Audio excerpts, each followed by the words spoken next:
పుణ్యం చేస్తే పాపం పోతుందా? అది ఎలాగో ఇప్పుడు తెలుసుకుందాం.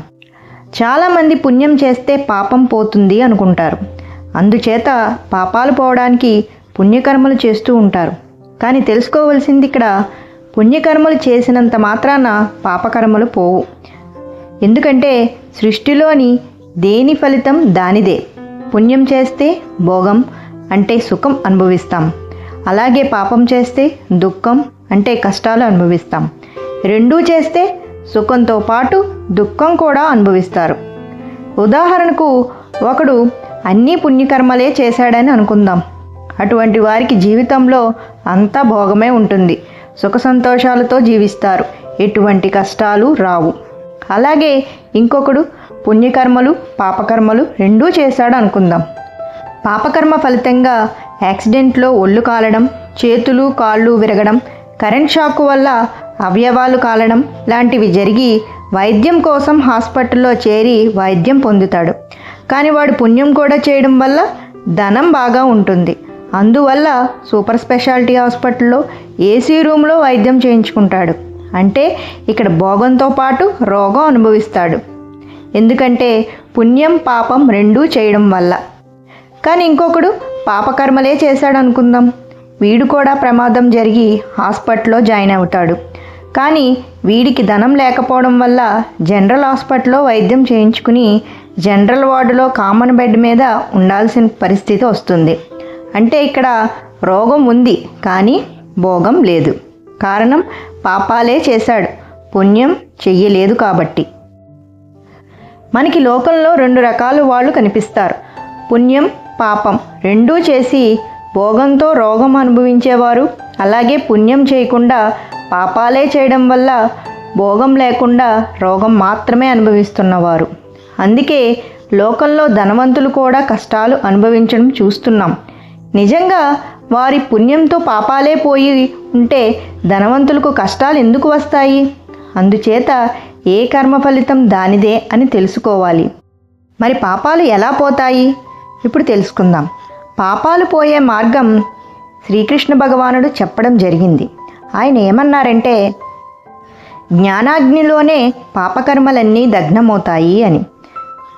నువ్వు పాపాత్ములందరికంటే మహాపాపాత్ముడైవన్నా అంటే సముద్రం వంటి పాపాలు చేసినా ఆ పాపం సముద్రాన్ని ఒక జ్ఞానం అనే తెప్పతో దాటివేయగలవు అన్నారు.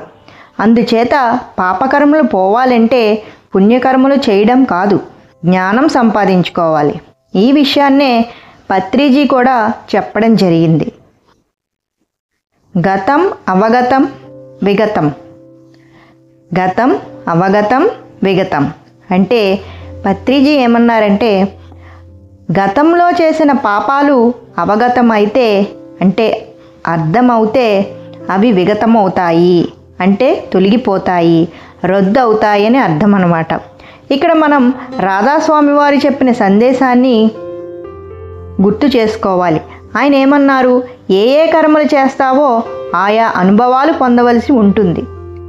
ఇక్కడ హింస చేస్తాడు అంటే ఒకరు కాలు తీశాడు, చెయ్యి నరికాడు, యాసిడ్ పోశాడు, పేదవాడిని అవమానించాడు, తక్కువ కులమని చులకనగా చూశాడు, మోసగించాడు, నష్టపరిచాడు, దొంగలించాడు, జీవులను ప్రాణులను హింసించాడు. ఎందుకంటే తన తప్పును అనుభవం ద్వారా తెలుసుకున్నాడు కాబట్టి, అంటే అవగతమైనది కాబట్టి. ఇప్పుడు వాడికి ఈ అనుభవం వల్ల ఆ తప్పు చేయకూడదన్న, పాపం చేయకూడదన్న జ్ఞానం కలిగింది. అందుచేత కష్టాలకు బాధపడకండి. ప్రతి కష్టం నుండి పాఠం నేర్చుకోవడానికి ప్రయత్నించండి. మరలా ఆ తప్పు ఆ పాపం చెయ్యకండి.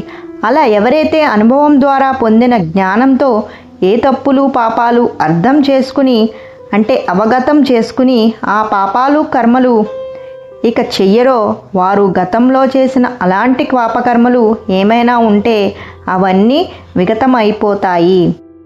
అంటే ఎటువంటి తప్పులు సరిచేసుకుంటామో మరలా చెయ్యమో అలాంటి కష్టాలు మనం ఇక అనుభవించవలసిన అవసరం ఉండదు.